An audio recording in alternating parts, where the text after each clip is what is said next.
Everybody knows it's coming to an end. They're grabbing the silverware and heading for the fire exits. Absolutely, which I'm saying this is positive. It's better than them getting their system through. But when it collapses, we want to ensure they don't build something worse on top of the ashes.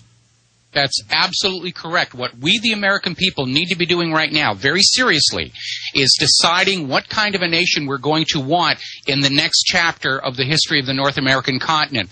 There are going to be all kinds of carpetbaggers walking around here saying, I've got a ready-made solution, a brand-new government, just plug it in and everything will be fine. And you know that they'll be plugging in something that will serve their interest and not that of the people. And you just know there's going to be people walking around saying, well, you know, you are all honor-bound to honor the debts of the previous government. No, we're not. It's all an onerous debt anyway.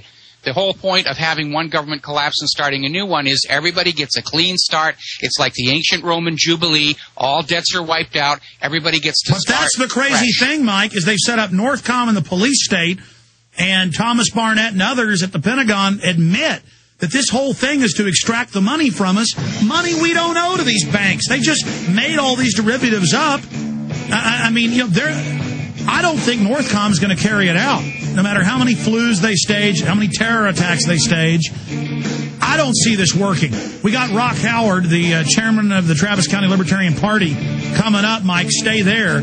We're going to talk to him briefly about this staged event the media is saying it's staged, which it wasn't staged. They tried to blame the Libertarians for it. Stay with us. This is Alex Jones. Have you heard of the Millionaire Patriot? Well, you should. He has a free handgun and 5 days of firearms training waiting for you. That's right. You can attend 5 days of world-class gun training at Front Sight Firearms Training Institute and secure a 30-state concealed weapons permit, all for pennies on the dollar. Plus, if you act fast, the Millionaire Patriot will give you a free Springfield Armory XD pistol in the caliber of your choice. I believe now is the time that you and your family need to be armed and trained to levels that exceed law enforcement and military standards.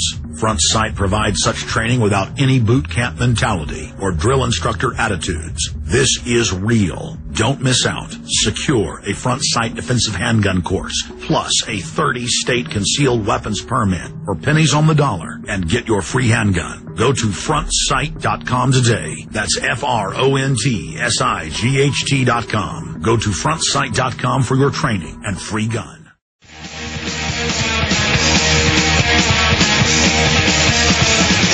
Mike Rivero will be with us some in the next hour. Coming up, I'm going to play the video clips of Senator Cornyn being booed off the stage, Rick Perry being booed. I could play clip after clip of Republicans being booed at Tea Parties because the people know they support open borders, socialized health care, all this control. So the media is lying and saying these booing events are staged, A. Then B, they're lying and saying that it's partisan. It's across the board. Now, Austin Campaign for Liberty, local Ron Paul group, they did send a few people out there. But you watch the crowd of hundreds, and my neighbor was there. Almost all of them are chanting and booing and chasing him out when he told the crowd, this is confirmed on local news, I don't care what you want, I'm going to pass the health care. And so Mike Rivero riding shotgun with us with a video connection on the radio at prisonplanet.tv. Rock Howard joining us for this segment and a little bit of the next. And those video clips are coming up. Rock Howard, chairman of the Travis Libertarian Party, it's great to have you on with us. Hi, Alex. How you doing? Good. I heard Saturday night you were being blamed by Lloyd Doggett, the Libertarians, of staging this. I heard you on News Radio 590 AM, one of our local affiliates, last night, saying nobody called us, we didn't put an email out. So they're desperate to say that citizens don't spontaneously boo, and this has become a national story. Rock Howard, did the Libertarian Party stage this? Alex, we did not. We did not discuss this event or urge our people to go. Of course, we always urge our members to be active politically and to voice their opinions. But no, this was not coordinated by us in any way. Well, isn't that the other big issue? The media, I don't know if you've seen the same reports I've seen nationally and locally, they keep acting like it's dirty to shout and chant, just say no, as Doggett's leaving. I thought that's as American as baseball and apple pie. Well, I tend to agree. I mean, if Doggett doesn't want to be a representative and listen to all the voices, then he can certainly resign. Well, that's what it means to be a representative, is to listen to all your constituents, and it sounds like he's having a tough time doing that. Well, he only mailed this out to constituents because Rob Dew, my producer, his wife is a Democrat, registered Democrat, and they filled it out and said, we disagree with everything you're doing in the Fed. We don't want socialist health care, and mailed it in to him. I almost sent cameras but didn't have the crews because my two crews were in different parts of the country filming for a movie we're making, a film we're making.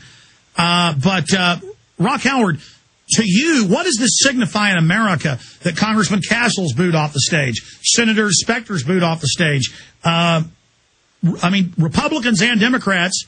I mean, have you seen the video of Cornyn being booed off the stage at the Tea Party? I mean, this is bipartisan. They want to make it a partisan issue. Why? Are they trying to prop up the political facade?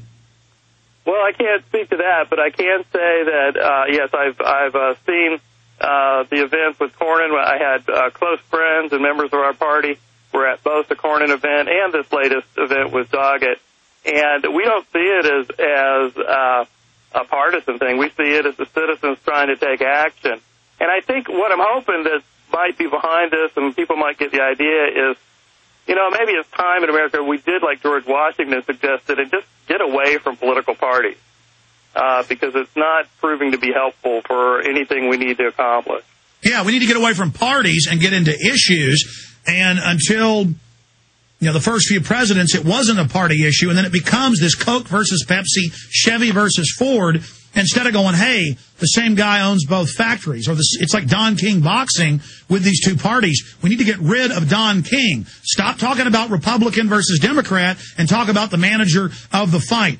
And that, of course, is the exact reason that we released our statement, is the Libertarian Party is just simply not interested in getting into those Coke versus Pepsi style arguments that have no substance and are all about labels. The other thing that you see, the undercurrent in the media that's very distressing, is this undercurrent that somehow all of these events are racist in nature, and that people are really upset because Obama happens to be black. Oh. And I think that's very disparaging, and I see that undercurrent in the media all over the place. That seems to be the Democratic response to a lot of these events. You know, that is such a big issue and so obvious that I psychologically have kind of ignored it because it's so asinine. I don't want to live under socialism. I don't want open borders. I don't want to turn my guns in. I don't want a cap and trade only on the U.S. that'll admittedly double our energy prices on electricity alone. And I've been on Democratic radio stations, and they go, are you a racist? And I'm going, what is this about? I don't want these policies. Rock Howard, do a few more minutes with us. I want Mike Rivero to pop in and comment on that. I don't think this is going to work, though, shouting people down as racist if they don't want to turn their guns in. We'll be right back with Rock Howard, chairman of the Travis Libertarian Party. Mike Rivero, WhatReallyHappened.com. Do you understand how dark it is? How far down the line we are? How late it is? Mike Rivero, riding shotgun with us into the next hour. We're going to open the phones up on the collapse of the establishment. Both parties propping each other up, trying to divert the population with this Cowboys versus Redskins, Steelers versus the Giants distraction. And that's all that's happening here. Rock Howard, you were bringing up this race issue, and you're right.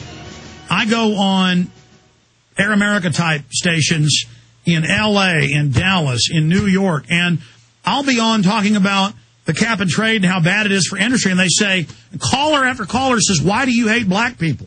Why are you a racist? And I always say, well, I'm not on about that. This is like some type of cult or something. I've never heard it this crazy. Is the Libertarian Party getting accused of this?